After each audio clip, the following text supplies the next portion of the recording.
السلام علیکم، کیسے ہیں؟ امید ہے آپ سب خیریت سے ہوں گے۔ آج کی ویڈیو ان ماؤں کے لیے ہے جن کا پہلا بچہ ہوتا ہے اور ان کو بالکل بھی آئیڈیا نہیں ہوتا کہ نیو بورن بیبی کی کیئر کس طرح کرنی ہے۔ نمبر 1 ہے، سب سے پہلے آپ نے صفائی کا خاص خیال رکھنا ہے، یعنی کہ اپنے ہاتھوں کو صاف ستھرا رکھنا ہے۔ جن ہاتھوں سے آپ اپنے بچے کو دھلائیں، نہلائیں، کپڑے بدلیں یا اس کو کچھ کھلائیں پلائیں تو اس کے لیے آپ کے ہاتھ صاف ہونے چاہیے۔ سیکنڈ ہے، نوزائیدہ بچے کی ہڈیاں نرم و نازک ہوتی ہیں اور وہ اپنے آپ کو سہارا نہیں دے سکتا، اس لیے آپ نے اس کا سپورٹ بننا ہے۔ جب بھی بچے کو اٹھانا ہے ہمیشہ اس کے سر اور گردن کے نیچے ہاتھ رکھنا ہے تاکہ بچے کا سر اور گردن لٹکا نہ رہے۔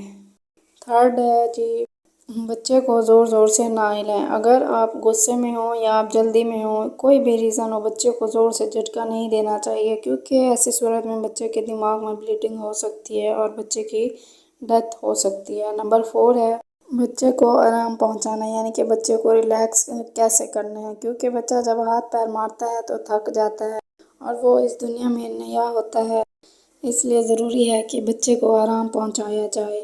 آرام پہنچانے کا پہلا جو طریقہ ہے وہ مساج۔ آپ نے تیز یا سخت ہاتھوں سے مساج نہیں کرنا کیونکہ بچے کی ہڈیاں اور مسلز نازک ہوتے ہیں۔ آپ نے سافٹ ہینڈز کے ساتھ ہلکا ہلکا مساج کرنا ہے۔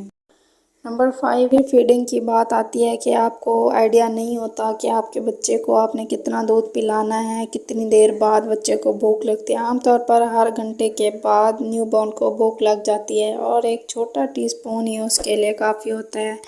اتنے سے دودھ سے اس کی بھوک مٹ جاتی ہے۔ آج کے لیے اتنا ہی، ملتے ہیں نیکسٹ ویڈیو میں۔